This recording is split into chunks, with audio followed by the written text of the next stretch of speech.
되니까 좀 신기합니다.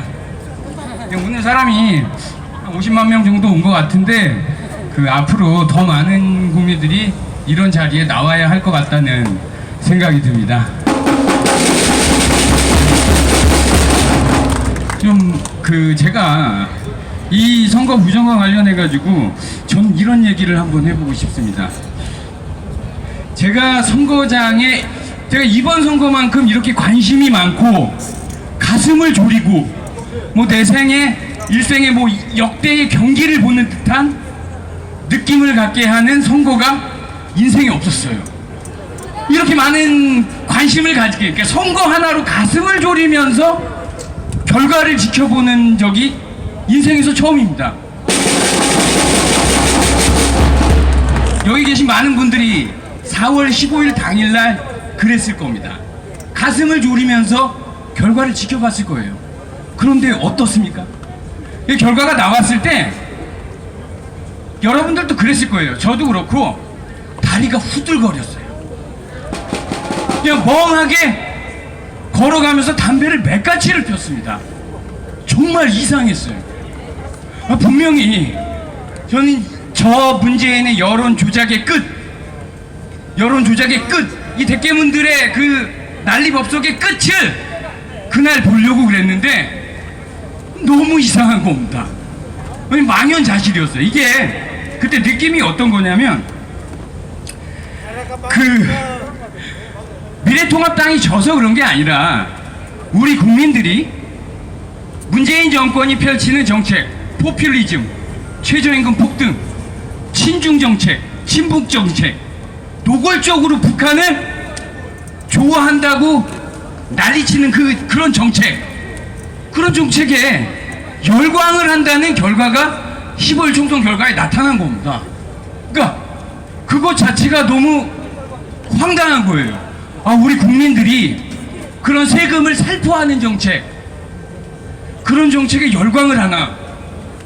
그렇다면 우리 국민들은 베네수엘라, 아르헨티나의 국민들과 다를 게 없는 겁니다. 그러니까 희망을 잃어버린 거죠. 그래서 총선이 있고 상당히 고민을 많이 했습니다. 정말 떠나야 되는 건가? 정말 이 나라를 두고 떠나야 되는 건가? 하는 생각도 해보고 그랬는데 4월 16일 날 게시판에서 각종 커뮤니티에서 이상한 글들이 올라옵니다. 전 지역구, 서울 경기 전 지역구에서 사전투표에서만 일괄적으로 10에서 13%가 민주당이 앞서는 결과가 나온 거죠. 자, 하나의 큰 모집단이 있습니다. 5천만을 이루고 있는 하나의 큰 모집단에서 본투표는 2천만, 사전투표 1,000만, 두 그룹이 완전히 다른 결과가 나온 겁니다. 있을 수 없는 거죠. 그리고 이상한 숫자들이 계속 나오는 거예요. 63대 36, 서울, 경기, 인천 63대 36, 63대 36 조작인 겁니다. 조작인 거죠.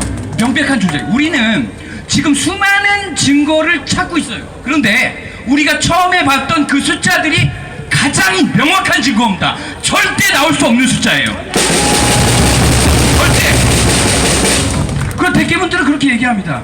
자, 저런 게 나올 확률은 0.0000001%. 그렇다 그렇게 얘기하면 그럼 0.00001%가 나온 거 아니냐? 그렇게 얘기하는데 그건 수학적으로 그렇게 표현할 뿐이지 나오지 않는다는 거예요. 그런 일은 일어나지 않는다는 겁니다. 그래서 저는 다시 희망을 갖기 시작했어요. 조작이구나. 그럼 우리 국민들이 베네수엘라, 아르헨티나 국민같이 멍청한 것이 아니었다는 거죠. 우리 국민들은 똑똑했던 겁니다. 자, 이 한 나라의 운명은요 정치인에 달려있지 않습니다. 그 나라 국민들의 의식 수준에 달려있는 거죠. 자, 이제 이 나라를 살리는 길은 단 한 가지입니다. 이 부정선거와 싸우는 것입니다. 우리가 다른 어떤 것도 이것만큼 중요하지가 않습니다.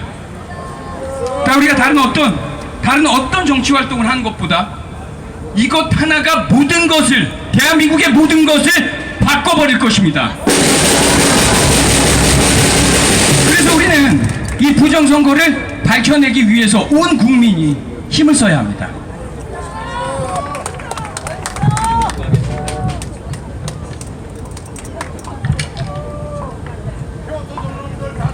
자, 제가 동네에서 이렇게 입고 다닙니다.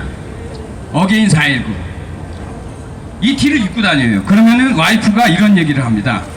여보, 동네에서 그러지 마. 자, 제 자동차 스티커에는 선거가 조작됐다라고 스티커가 덕지덕지 붙어 있습니다. 그러면 제 와이프가 그럽니다. 아, 동네에서 제발 그러지 마.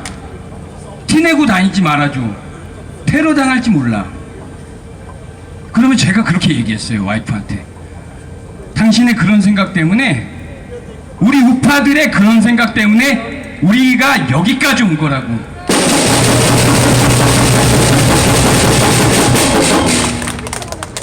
많은 우파, 우리 국민들의, 우리 정상인, 우파라고 하지 맙시다. 정상인.